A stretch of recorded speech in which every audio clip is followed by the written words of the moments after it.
नमस्कार। आज हम थोड़ा इतिहास में पीछे चलते हैं 12वीं सदी में और बात करेंगे एक ऐसे भारतीय शासक की जिनका नाम शायद उतना आम नहीं है, पर जिनका काम काफी असरदार था। विग्रहराज चतुर्थ। जी, जिन्हें बीसल देव भी कहा जाता है। हाँ, बीसल देव। हमारे पास विग्रहराज चतुर्थ एक महान शासक और संरक्षक लेख के कुछ हिस्से हैं। तो आज हमारी कोशिश रहेगी कि हम सिर्फ लड़ाइयों और तारीखों से हटकर इस शासक की शख्सियत को, उनके समय के महत्व को थोड़ा समझें। बिल्कुल सही कहा। विग्रहराज चतुर्थ, ये चाहमान वंश, जिसे हम आमतौर पर चौहान वंश कहते हैं, उसके एक बहुत ही अहम राजा थे। और उनका जो दौर था वो मध्यकालीन भारत, खासकर राजस्थान के इतिहास के लिए काफी महत्वपूर्ण है। अच्छा। और जो बात उन्हें खास बनाती है वो सिर्फ उनकी, आप कहें कि राजनीतिक या फौजी ताकत नहीं थी, बल्कि कला, साहित्य, संस्कृति, इसमें भी उनका गहरा झुकाव था, जो उस जमाने के हिसाब से थोड़ा अलग कॉम्बिनेशन था। हाँ, ये तो है। तो शुरू कहाँ से करें? उनके परिचय से। इस लेख के हिसाब से विग्रहराज चतुर्थ के पिता अर्णोराज थे। जी हाँ, राजा अर्णोराज के बेटे थे। राजधानी अजमेर थी। अजमेर, ओके। और शासन कब की बात है ये? शासन का समय अगर देखें तो मोटे तौर पर 1150 ईस्वी के आसपास का माना जाता है। ठीक है। और उन्होंने सिर्फ ऐसा नहीं कि पिता की गद्दी संभाली, उन्होंने चौहान राज्य को काफी फैलाया भी। अच्छा, कैसे? जैसे लेख बताता है, तोमरों को हराया उन्होंने, जो उस वक्त के शक्तिशाली पड़ोसी थे।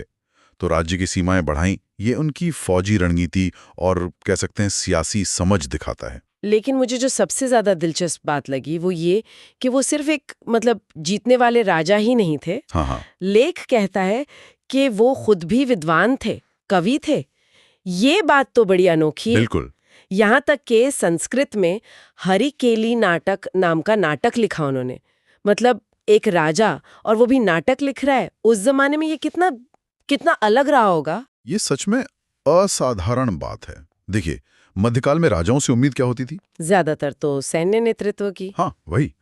विग्रहराज का खुद साहित्य लिखना, ये उनकी, जैसे कहते हैं ना, मल्टी टैलेंटेड वाली बात, वो दिखाता है। और सिर्फ खुद ही नहीं लिखा, अच्छा।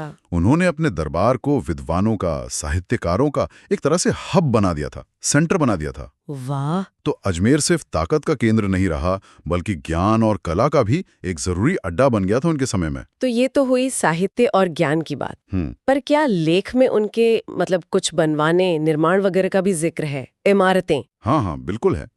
उनका असर आर्किटेक्चर पर भी दिखता है। लेख से पता चलता है उन्होंने शिव मंदिर बनवाए, विष्णु मंदिर बनवाए। और जो सबसे खास बात है, अजमेर में एक बहुत बड़ा संस्कृत विद्यालय, संस्कृत कॉलेज समझिए, और मंदिर कॉम्प्लेक्स बनवाया था। और यहीं पर वो कड़ी जुड़ती है जो 2.5 दिन का झोपड़ा वाली कहानी है। बिल्कुल सही पकड़ा आपने। लेख यही बताता है कि जिसे आज हम 2.5 दिन का झोपड़ा के नाम से जानते हैं, वो असल में विग्रहराज का बनवाया हुआ वही संस्कृत विद्यालय और मंदिर था। सच में? जी। बाद में जब आक्रमण हुए तो मोहम्मद गौरी के सेनापति कुतुबुद्दीन ऐबक ने उसे मस्जिद में बदल दिया। तो आप सोचिए, एक ही इमारत, हाँ, उसमें इतिहास की कितनी परतें हैं। शिक्षा भी है, धर्म भी है, फिर जीत भी है, बदलाव भी है, सब कुछ उसी एक जगह पर। ये सोचना ही कितना अजीब है कि एक बिल्डिंग की कहानी इतनी बदल सकती है। जाहिर है, उनका जीवन सिर्फ बनवाने और लिखने तक तो सीमित नहीं रहा होगा, लड़ाइयां भी लड़ी होंगी। लेख में जिक्र है इसका। हाँ, क्यों नहीं? बिल्कुल जिक्र है। दिल्ली के इलाके पर कब्जे के लिए उनका तोमरों से लगातार संघर्ष चला। अच्छा। और इसके अलावा जो उस दौर की सच्चाई थी, बाहर से आने वाले मुस्लिम हमलावर, हाँ, उनसे भी उनको जूझना पड़ा, अपने इलाके की रक्षा करनी पड़ी। कुछ डिटेल्स तो ये भी कहती हैं कि शायद उनकी मौत भी ऐसे ही किसी युद्ध में लड़ते हुए हुई थी। तो वीरता भी थी, विद्वत्ता भी थी और निर्माण भी। हाँ, सब कुछ था।